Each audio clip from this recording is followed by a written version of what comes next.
Smart listeners, memasuki bulan Syawal ini akan melahirkan kebahagiaan ketika Allah Subhanahu wa Ta'ala menerima segala amal kebaikan kita. Jika ingin kebahagiaan itu terus mendampingi Anda, maka para ilmuwan masa kini memberikan rumus pasti, yaitu Anda juga harus berangan-angan agar orang lain juga mendapatkan kebahagiaan. Melalui teknik MRI, para ilmuwan mempelajari dampak kasih sayang seseorang pada sistem kekebalan tubuh dan kerja otaknya, yang menunjukkan bahwa saat kita berbuat baik, memutuskan untuk bermurah hati dan memahami orang lain, akan mengaktifkan area di otak yang bernama striatum, yaitu bagian otak yang berperan dalam motivasi, interaksi sosial, dan daya ingat. Menariknya, striatum merespon hal-hal yang kita anggap bermanfaat, layaknya makanan enak, hingga obat-obatan yang membuat ketagihan. Pertanyaannya adalah, mengapa saat kita berbuat baik akan membuat bahagia? Mari kita cermati mekanisme yang terlibat dan bagaimana hal tersebut mampu membuat perasaan kita menjadi lebih baik. Pertama, lebih menghargai diri sendiri. Berbuat baik kepada orang lain artinya kita menghargai orang tersebut, sekaligus menghargai diri sendiri. Karena memiliki banyak teman, memiliki hubungan baik dengan orang lain, dan perasaan bermanfaat dalam kehidupan.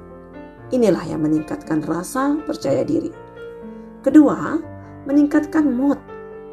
Berbuat baik akan meningkatkan mood yang nyaman, membuat kita menyukai perbuatan baik.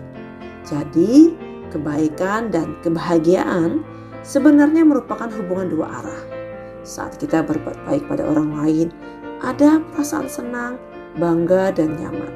Secara alamiah, manusia ingin selalu bermanfaat bagi orang lain, meskipun kecil sekalipun. Karena saat kita membantu, ada bagian otak yang memicu rasa penghargaan terhadap diri sendiri.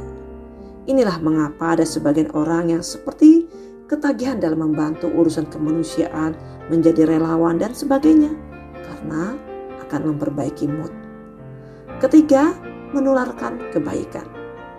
Berbuat baik pada orang lain memunculkan perasaan ingin melakukan kebaikan yang lain pula. Begitu pula orang lain yang menyaksikan kebaikan tersebut akan tertular untuk melakukan kebaikan. Tindakan sederhana seperti tersenyum memiliki dampak langsung. Saat kita memberikan senyum dan kemudian seseorang membalasnya dengan senyum, maka langsung menimbulkan perasaan bahagia. Teori kunci mengenai bagaimana kita memahami orang lain dalam ilmu saraf menyatakan bahwa saat melihat orang lain menunjukkan emosinya, maka akan mengaktifkan area yang sama di otak, seolah-olah kita merasakan hal yang sama. Inilah sebabnya kadang kita ikut tertawa karena orang-orang di sekitar kita melakukan hal tersebut. Keempat, melakukan sesuatu yang benar. Melakukan kebaikan, misalnya memberikan semangat kepada teman, membuat perasaan kita lebih nyaman. Karena kita merasakan kelegaan yang sama seperti mereka. Juga menganggap telah melakukan sesuatu yang benar. Apalagi jika kebaikan ini diberikan pada orang-orang terdekat. Kelima, memelihara pertemanan dan menjaga silaturahim. Berbuat baik mengembangkan hubungan sosial dengan orang lain yang memunculkan rasa saling menghargai, memberi, dan saling membutuhkan. Perasaan tersebut akan semakin memperkuat persahabatan dan relasi yang ujungnya bersama-sama saling berbuat kebaikan. Keenam, identitas yang baik. Kebanyakan orang senang jika mengetahui dirinya termasuk orang yang baik. Tindakan kebaikan membantu kita menunjukkan identitas positif dan bangga dengan diri sendiri. Ketujuh, menghindarkan stres. Orang yang terbiasa berbuat baik kepada orang lain cenderung merasa bahagia karena mereka memiliki banyak teman yang saling membantu. Sebaliknya, orang yang sering stres tidak memiliki hubungan baik pada semua orang.